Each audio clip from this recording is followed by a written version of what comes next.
Hello and welcome to Audiobook Avenue, the ultimate destination for audiobook lovers. Don't forget to hit that subscribe button to stay up to date on our latest uploads and never miss out on your next favorite audiobook. Thank you for choosing Audiobook Avenue. Dracula by Bram Stoker. Chapter 17. Dr. Seward's diary continued. When we arrived at the Berkeley Hotel, Van Helsing found a telegram waiting for him. "Am coming up by train. Jonathan at Whitby. Important news. Mina Harker." The professor was delighted. "Ah, that wonderful Madam Mina," he said. "Pearl among women. She arrive, but I cannot stay. She must go to your house, friend John. You must meet her at the station. Telegraph her en route, so that she may be prepared." When the wire was dispatched, he had a cup of tea. Over it, he told me of a diary kept by Jonathan Harker when abroad, and gave me a typewritten copy of it, as also of Mrs. Harker's diary at Whitby. "Take these," he said, "and study them well. When I have returned, you will be master of all the facts, and we can then better enter on our inquisition. Keep them safe, for there is in them much of treasure. You will need all your faith, even you who have had such an experience as that of today. What is here told," he laid his hand heavily and gravely on the packet of papers as he spoke, "may be the beginning of the end to you and me and many another, or it may sound the knell of the undead who walk the earth. Read all, I pray you, with the open mind, and if you can add in any way to the story here told, do so, for it is all important. You have kept a diary of all these so strange things, is it not so?" "Yes." "Then we shall go through all these together when we meet." He then made ready for his departure, and shortly drove off to Liverpool Street. I took my way to Paddington, where I arrived about 15 minutes before the train came in. The crowd melted away after the bustling fashion common to arrival platforms, and I was beginning to feel uneasy lest I might miss my guest, when a sweet-faced, dainty-looking girl stepped up to me, and after a quick glance said, "Dr. Seward, is it not?" "And you are Mrs. Harker," I answered at once, whereupon she held out her hand. "I knew you from the description of poor dear Lucy, but—" She stopped suddenly, and a quick blush overspread her face. The blush that rose to my own cheeks somehow set us both at ease, for it was a tacit answer to her own. I got her luggage, which included a typewriter, and we took the Underground to Fenchurch Street, after I had sent a wire to my housekeeper to have a sitting-room and a bedroom prepared at once for Mrs. Harker. In due time we arrived. She knew, of course, that the place was a lunatic asylum, but I could see that she was unable to repress a shudder when we entered. She told me that, if she might, she would come presently to my study, as she had much to say. So, here I am, finishing my entry in my phonograph diary, whilst I await her. As yet, I have not had the chance of looking at the papers which Van Helsing left with me, though they lie open before me. I must get her interested in something, so that I may have an opportunity of reading them. She does not know how precious time is, or what a task we have in hand. I must be careful not to frighten her. Here she is. Mina Harker's Journal. 29th of September. After I had tidied myself, I went down to Dr. Seward's study. At the door I paused a moment, for I thought I heard him talking with someone. As, however, he had pressed me to be quick, I knocked at the door, and, on his calling out, "Come in," I entered. To my intense surprise, there was no one with him. He was quite alone, and on the table opposite him was what I knew at once from the description to be a phonograph. I had never seen one, and was much interested. "I hope I did not keep you waiting," I said, "but I stayed at the door, as I heard you talking, and thought there was someone with you." "Oh," he replied with a smile, "I was only entering my diary." "Your diary?" I asked him in surprise. "Yes," he answered, "I keep it in this." As he spoke, he laid his hand on the phonograph. I felt quite excited over it, and blurted out, "Why, This beats even shorthand. May I hear it say something?" "Certainly," he replied with alacrity, and stood up to put it in train for speaking. Then he paused, and a troubled look overspread his face. "The fact is," he began awkwardly, "I only keep my diary in it, and as it is entirely, almost entirely about my cases, it may be awkward. That is, I mean—" He stopped, and I tried to help him out of his embarrassment. "You helped to attend dear Lucy at the end. Let me hear how she died. For all that I know of her, I shall be very grateful. She was very, very dear to me." To my surprise, he answered, with a horror-struck look in his face, "Tell you of her death? Not for the wide world." "Why not?" I asked, for some grave, terrible feeling was coming over me. Again he paused, and I could see that he was trying to invent an excuse. At length he stammered out, "You see, I do not know how to pick out any particular part of the diary." Even while he was speaking, an idea dawned upon him, and he said, with an unconscious simplicity, in a quite different voice, and with the naivety of a child, "That's quite true, upon my honour, honest Indian." I could not but smile, at which he grimaced. "I gave myself away that time," he said. "But do you know that although I have kept the diary for months past, it never once struck me how I was going to find any particular part of it, in case I wanted to look it up. By this time my mind was made up that the diary of a doctor who attended Lucy might have something to add to the sum of our knowledge of that terrible being, and I said boldly, "Then, Dr. Seward, you had better let me copy it out for you on my typewriter." He grew to a positively deathly pallor, as he said, "No, no, no, for all the world I wouldn't let you know that terrible story." Then it was terrible. My intuition was right. For a moment I thought, and as my eyes ranged the room, unconsciously looking for something or some opportunity to aid me, they lit on the great batch of typewriting on the table. His eyes caught the look in mine, and without his thinking followed their direction. As he saw the parcel, he realized my meaning. "You do not know me," I said. "When you have read these papers, my own diary and my husband's also, which I have typed, you will know me better. I have not faltered in giving every thought of my own heart in this cause. But, of course, you do not know me yet, and I must not expect you to trust me so far. He is certainly a man of noble nature. Poor dear Lucy was right about him." He stood up and opened a large drawer, in which were arranged, in order, a number of hollow cylinders of metal, covered with dark wax, and said, "You are quite right. I did not trust you, because I did not know you. But I know you now, and let me say that I should have known you long ago. I know that Lucy told you of me. She told me of you, too. May I make the only atonement in my power? Take the cylinders, and hear them. The first half-dozen of them are personal to me, and they will not horrify you. Then you will know me better. Dinner will by then be ready. In the meantime, I shall read over some of these documents, and shall be better able to understand certain things." He carried the phonograph himself up to my sitting-room, and adjusted it for me. Now I shall learn something pleasant, I am sure, for it will tell me the other side of a true love episode of which I know one side already. Dr. Seward's Diary, 29th of September. I was so absorbed in that wonderful diary of Jonathan Harker, and that other of his wife, that I let the time run on without thinking. Mrs. Harker was not down when the maid came to announce dinner, so I said, "She is possibly tired. Let dinner wait an hour," and I went on with my work. I had just finished Mrs. Harker's diary when she came in. She looked sweetly pretty, but very sad, and her eyes were flushed with crying. This somehow moved me much.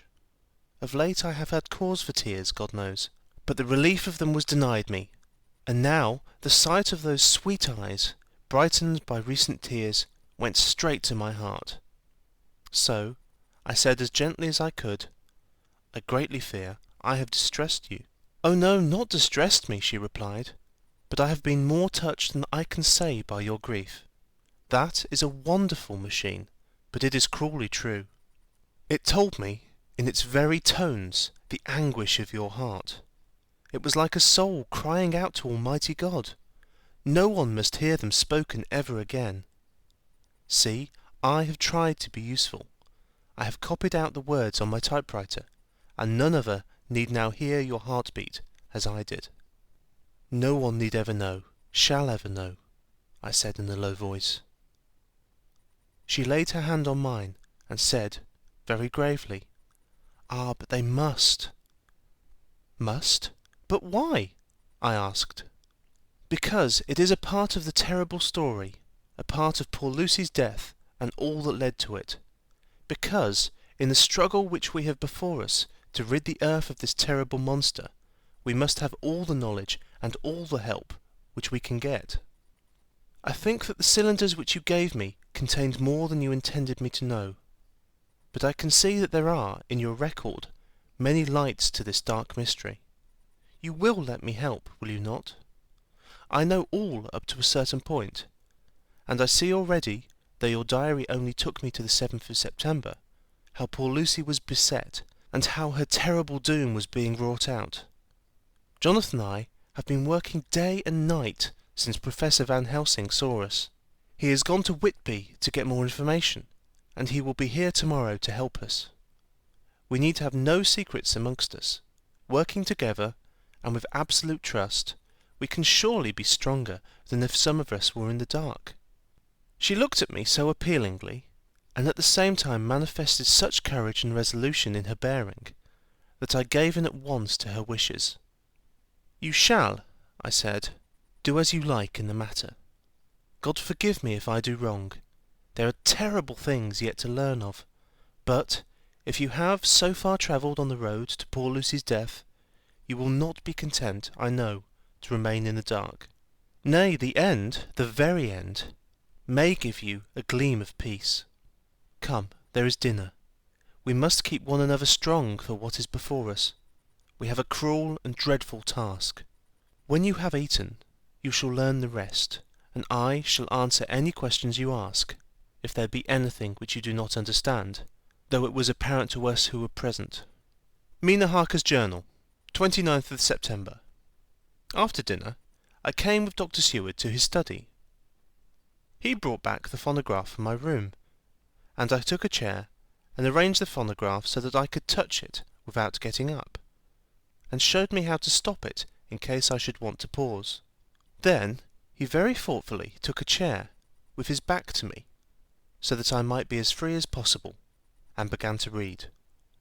I put the forked metal to my ears and listened. When the terrible story of Lucy's death, and all that followed, was done, I lay back in my chair, powerless. Fortunately, I am not of a fainting disposition. When Dr. Seward saw me, he jumped up with a horrified exclamation, and, hurriedly taking a case bottle from the cupboard, gave me some brandy, which, in a few minutes, somewhat restored me. My brain was all in a whirl, and only that there came through all the multitude of horrors the holy ray of light that my dear Lucy was at last at peace, I do not think that I could have borne it without making a scene. It is all so wild and mysterious and strange, that if I had not known Jonathan's experience in Transylvania, I could not have believed. As it was, I didn't know what to believe, and so got out of my difficulty by attending to something else. I took the cover off my typewriter, and said to Dr. Seward, "Let me write this all out now. We must be ready for Dr. Van Helsing when he comes. I have sent a telegram to Jonathan to come on here when he arrives in London from Whitby. In this matter, dates are everything, and I think that if we get all of our material ready, and have every item put in chronological order, we shall have done much. You tell me that Lord Godalming and Mr. Morris are coming too. Let us be able to tell them when they come." He accordingly set the phonograph at a slow pace, and I began to typewrite from the beginning of the 17th cylinder. I used manifold, and so took 3 copies of the diary, just as I had done with the rest. It was late when I got through, but Dr. Seward went about his work of going his round of the patients. When he had finished, he came back and sat near me, reading, so that I did not feel too lonely whilst I worked. How good and thoughtful he is! The world seems full of good men, even if there are monsters in it. Before I left him, I remembered what Jonathan put in his diary of the Professor's perturbation at reading something in an evening paper at the station at Exeter. So, seeing that Dr. Seward keeps his newspapers, I borrowed the files of the Westminster Gazette and the Pall Mall Gazette, and took them to my room. I remember how much the Daily Graph and the Whitby Gazette, of which I had made cuttings, had helped us to understand the terrible events at Whitby when Count Dracula landed. So I shall look through the evening papers since then, and perhaps I shall get some new light. I am not sleepy, and the work will help to keep me quiet. Dr. Seward's Diary, 30th of September. Mr. Harker arrived at 9 o'clock. He got his wife's wire just before starting. He is uncommonly clever, if one can judge from his face, and full of energy. If this journal be true, and judging by one's own wonderful experiences it must be, he is also a man of great nerve. That going down to the vault a second time was a remarkable piece of daring. After reading his account of it, I was prepared to meet a good specimen of manhood, but hardly the quiet, businesslike gentleman who came here today. Later. After lunch, Harker and his wife went back to their own room, and as I passed a while ago, I heard the click of the typewriter. They are hard at it. Mrs. Harker says that they are knitting together in chronological order every scrap of evidence they have. Harker has got the letters between the consignee of the boxes at Whitby and the carriers in London who took charge of them. He is now reading his wife's transcript of my diary. I wonder what they will make out of it. Here it is. Strange that it never struck me that the very next house might be the Count's hiding place. Goodness knows that we had enough clues from the conduct of the patient Renfield. The bundle of letters relating to the purchase of the house were with the transcript. Oh, if we had only had them earlier, we might have saved poor Lucy. Stop, that way madness lies. Harker has gone back, and is again collecting material. He says that by dinner time they will be able to show a whole connected narrative. He thinks that in the meantime I should see Renfield, as, hitherto, he has been a sort of index to the coming and going of the Count. I hardly see this yet, but when I get at the dates, I suppose I shall. What a good thing that Mrs. Harker put my cylinders into type. We never could have found the dates otherwise. I found Renfield sitting placidly in his room, with his hands folded, smiling benignly. At the moment he seemed as sane as any one I ever saw. I sat down and talked with him on a lot of subjects, all of which he treated naturally. He then, of his own accord, spoke of going home, a subject he has never mentioned to my knowledge during his sojourn here. In fact, he spoke quite confidently of getting his discharge at once. I believe that had I not had the chat with Harker and read the letters and the dates of his outbursts, I should have been prepared to sign for him after a brief time of observation. As it is, I am darkly suspicious. All those outbreaks were in some way linked with the proximity of the Count. What then does this absolute content mean? Can it be that his instinct is satisfied as to the vampire's ultimate triumph? Stay. He is himself Zoophagous, and in his wild ravings outside the chapel door of the deserted house, he always spoke of Master. This all seems confirmation of our idea. However, after a while I came away. My friend is just a little too sane at present to make it safe to probe him too deep with questions. He might begin to think, and then... So I came away. I mistrust these quiet moods of his, so I have given the attendant a hint to look closely after him, and to have a strait waistcoat ready in case of need. Jonathan Harker's Journal, 29th September, in train to London. When I received Mr. Billington's courteous message that he would give me any information in his power, I thought it best to go down to Whitby and make, on the spot, such inquiries as I wanted. It was now my object to trace that horrid cargo of the Count's to its place in London. Later, we may be able to deal with it. Billington Junior, a nice lad, met me at the station and brought me to his father's house, where they had decided that I must spend the night. They are hospitable, with true Yorkshire hospitality, give a guest everything and leave him to do as he likes. They all knew that I was busy and that my stay was short, and Mr. Billington had ready, in his office, all the papers concerning the consignment of boxes. It gave me almost a turn to see again one of the letters which I had seen at the Count's table, before I knew of his diabolical plans. Everything had been carefully thought out, and done systematically and with precision. He seems to have been prepared for every obstacle which might be placed by accident in the way of his intentions being carried out. To use an Americanism, he had taken no chances, and the absolute accuracy with which his instructions were fulfilled was simply the logical result of his care. I saw the invoice and took note of it. 50 cases of common earth to be used for experimental purposes.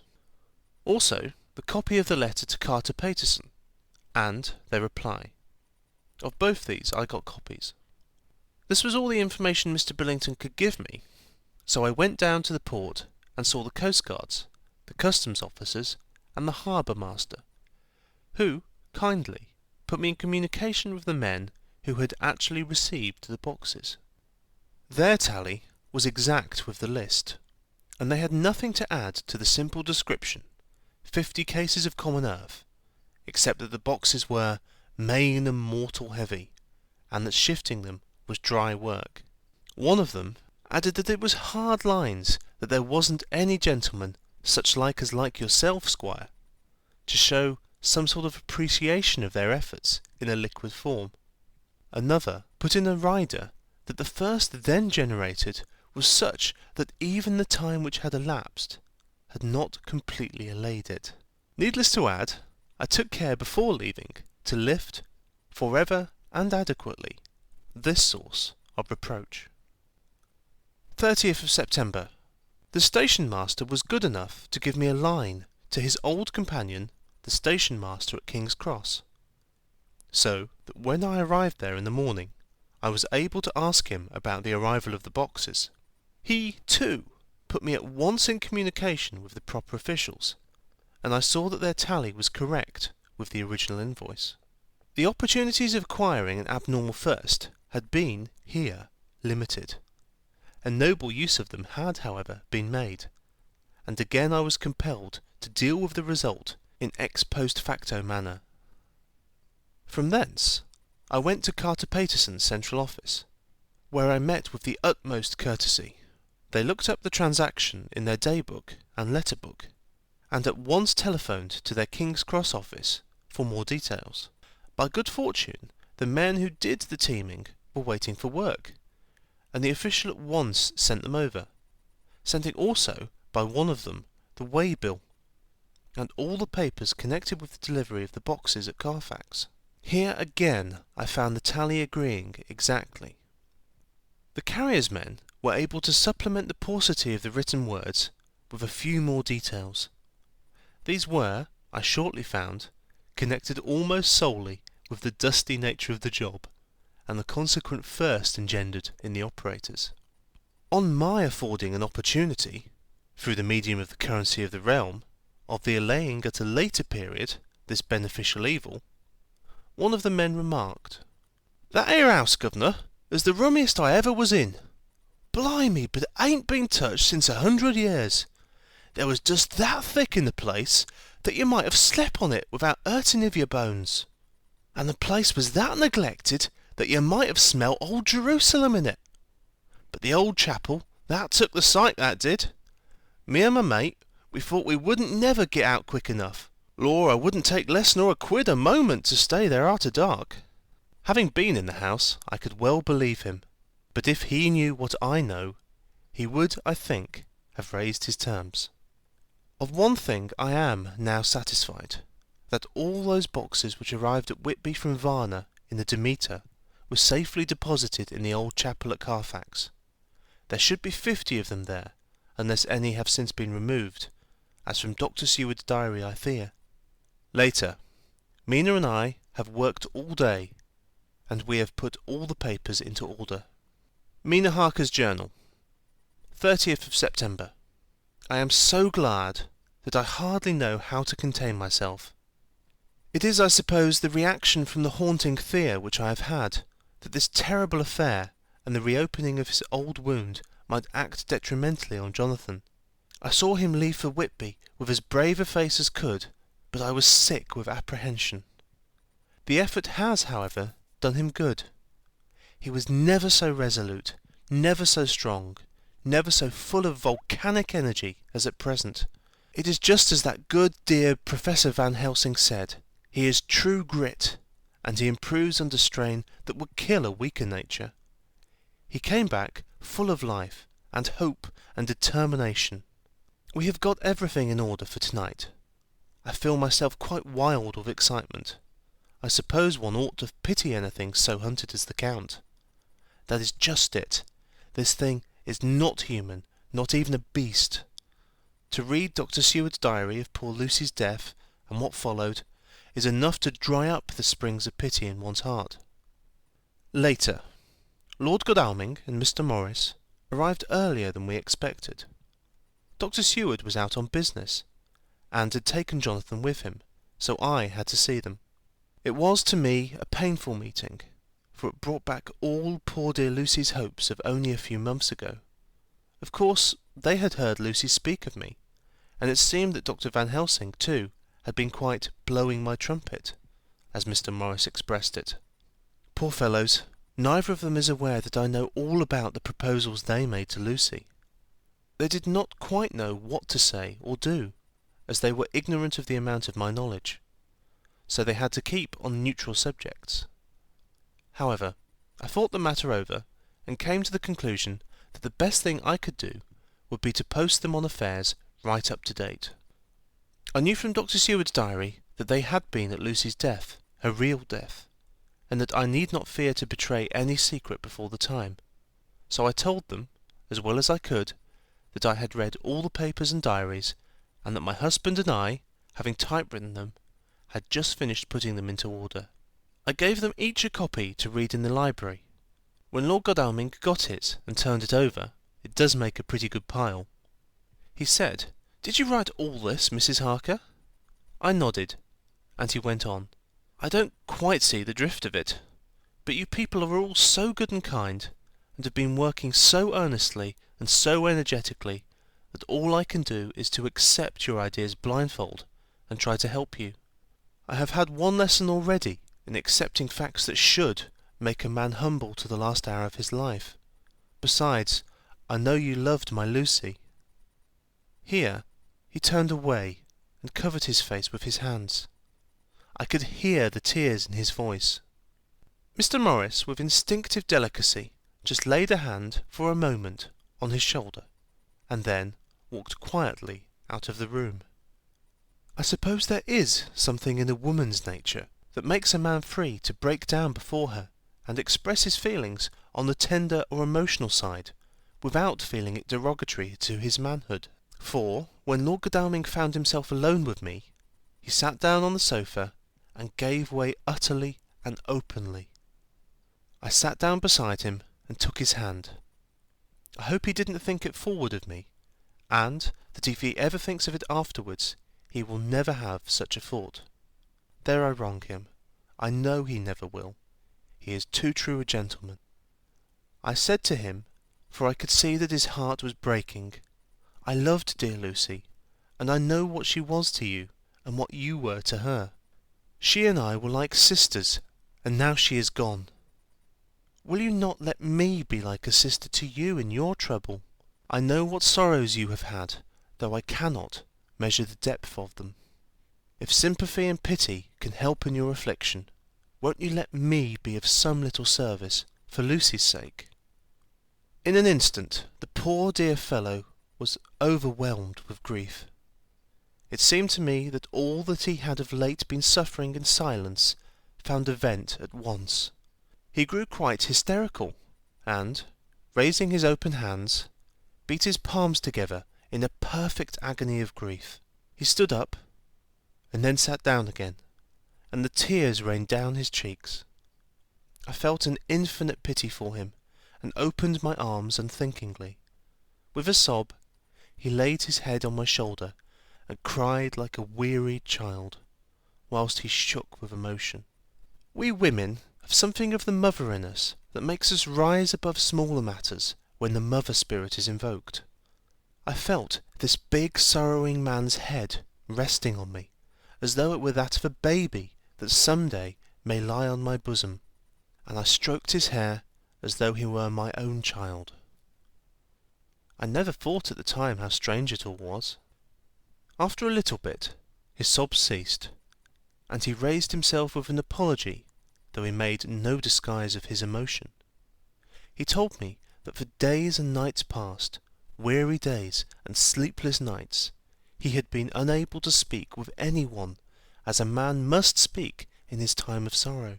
There was no woman whose sympathy could be given to him, or with whom, owing to the terrible circumstances with which his sorrow was surrounded, he could speak freely. "I know now how I suffered," he said, as he dried his eyes, "but I do not know even yet, and none other can ever know, how much your sweet sympathy has been to me today. I shall know better in time, and believe me that though I am not ungrateful now, my gratitude will grow with my understanding. You will let me be like a brother, will you not, for all our lives, for dear Lucy's sake?" "For dear Lucy's sake," I said, as we clasped hands. "Ay, and for your own sake," he added, "for, if a man's esteem and gratitude are ever worth the winning, you have won mine today. If ever the future should bring to you a time when you need a man's help, believe me, you will not call in vain. God grant that no such time may ever come to you to break the sunshine of your life, but if it should ever come, promise me that you will let me know." He was so earnest, and his sorrow was so fresh, that I felt it would comfort him. So I said, "I promise." As I came along the corridor, I saw Mr. Morris looking out of a window. He turned as he heard my footsteps. "How is Art?" he said. Then, noticing my red eyes, he went on, "Ah, I see you have been comforting him. Poor old fellow, he needs it. No one but a woman can help a man when he is in trouble of the heart, and he had no one to comfort him. He bore his own trouble so bravely that my heart bled for him. I saw the manuscript in his hand, and I knew that when he read it he would realize how much I knew. So I said to him, 'I wish I could comfort all who suffer from the heart. Will you let me be your friend, and will you come to me for comfort if you need it? You will know later why I speak.' He saw that I was in earnest, and stooping, took my hand, and, raising it to his lips, kissed it. It seemed but poor comfort to so brave and unselfish a soul, and, impulsively, I bent over and kissed him. The tears rose in his eyes, and there was a momentary choking in his throat. He said, quite calmly, 'Little girl, you will never forget that true-hearted kindness so long as ever you live.' Then he went into the study to his friend. Little girl, the very words he had used to Lucy, and oh, but he proved himself a friend. The end of chapter 17.